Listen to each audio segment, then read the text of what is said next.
Nissan Motor Company announced Tuesday that it would be launching its new all-electric version of its popular vehicle Leaf across 7 Asia-Pacific markets, and would explore the possibility of launching in 2 other markets, in its most recent push to increase sales of its electrified vehicles.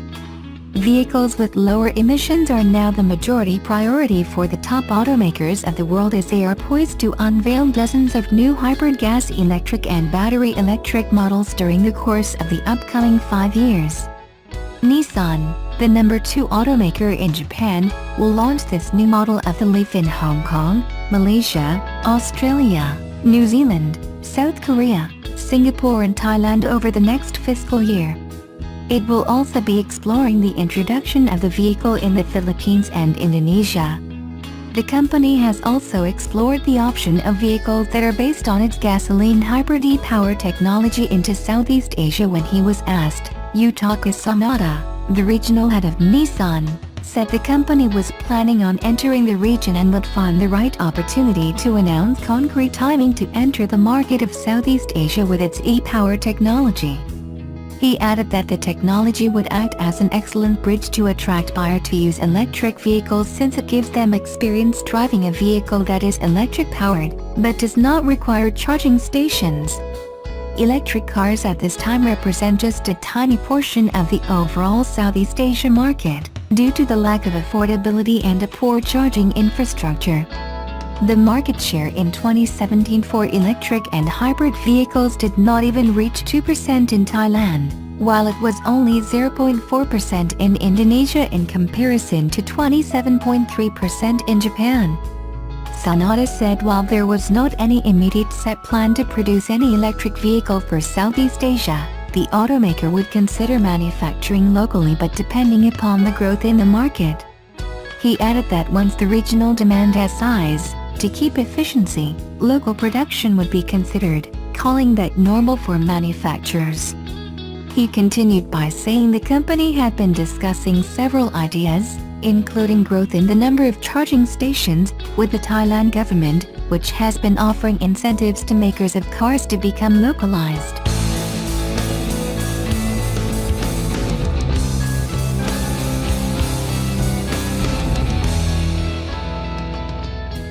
The 2018 model year Subaru Outback range has landed in Australia, bringing in some styling tweaks, advances in technology, and refinements to the powertrain and suspension. Visually, the new model differs with a redesigned front grille and bumper bar, with fresh headlights installed, and shorter stemmed side mirrors compared with the outgoing model. There's also restyled alloy wheels for a spruced-up look, measuring 17 inches on the 2.0D and 18 on all other variants. Crimson red pear and wilderness green metallic paint options have also been added. In terms of the hardware underneath, Subaru says the 2.5-liter engine has been refined for improved response and efficiency, while the suspension and transmission have come in for some minor tweaks to assist with driving pleasure. For the interior, Subaru has fit a larger 8.0-inch head unit for the 2.5i Premium variant and above, with improved usability. A larger center dash panel has a classy flat face, Subaru says, which gives off the impression of a tablet device. 2 additional USB ports are placed in the back of the center console to keep rear passengers happy and their devices charged, and there's a new steering wheel for the driver, plus instrument panel stitching for a more premium look. Subaru Australia Managing Director Colin Christie spoke of the update, saying, "Outback sold 11,340 in 2017 and has been a consistent bestseller for us in the current generation, so we think the latest long list of refinements will only add to its appeal in the SUV space. The upgrades across every key area underline our commitment to value for our customers, together with the durability, engineering and, of course, safety, for which Subaru is renowned." Lastly, safety has been improved thanks to an expanded recognition of the onboard EyeSight active cruise control, with enhanced pedestrian detection and pre-collision autonomous braking, and there's now a side view camera and front view camera system on offer. The 2018 Subaru Outback range is now on sale in Australia, all fitted with a CVT automatic as standard.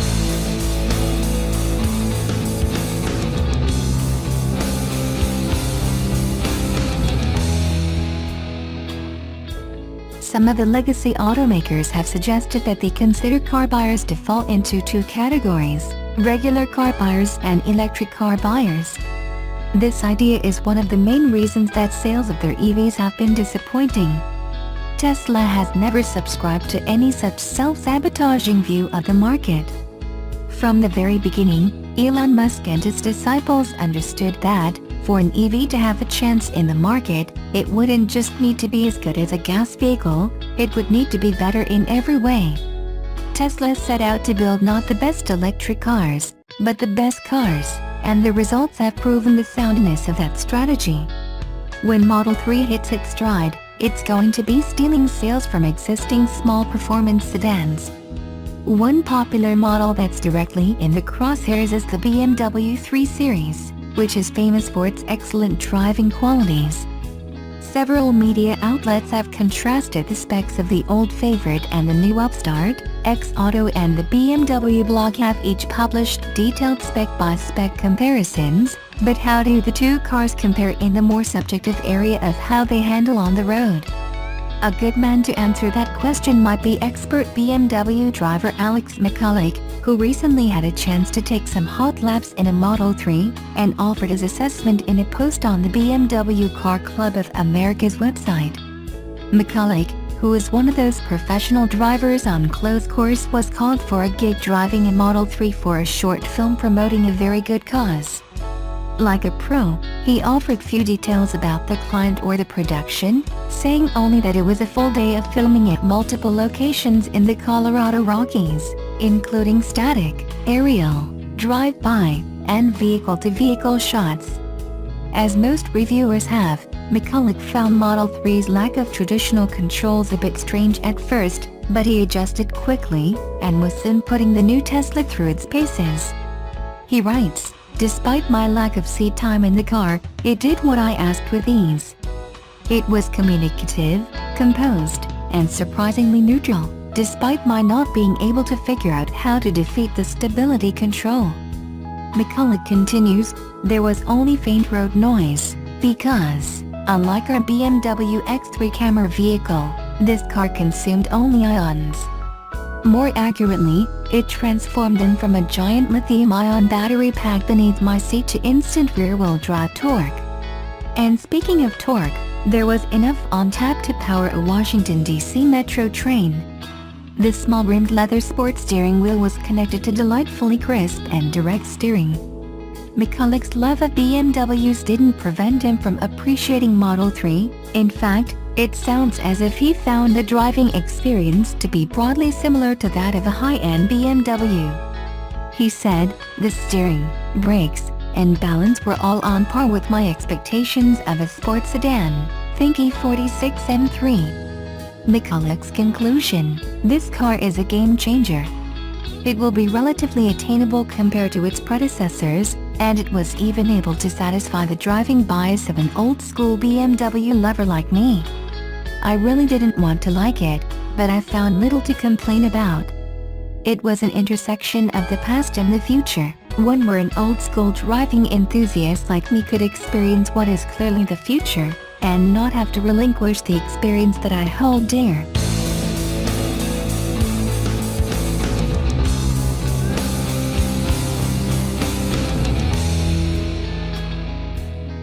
The latest version of the world's best-selling electric vehicle is to be sold in New Zealand. Japanese manufacturer Nissan has announced plans to sell the Leaf EV in 7 markets in Asia and Oceania during the next fiscal year, including New Zealand and Australia. The Leaf is the world's most popular EV, with more than 300,000 of them sold globally since the first-generation model first went on sale in 2010. It is the icon of what Nissan calls intelligent mobility, which is the company's approach to changing how cars are powered, driven and integrated into society.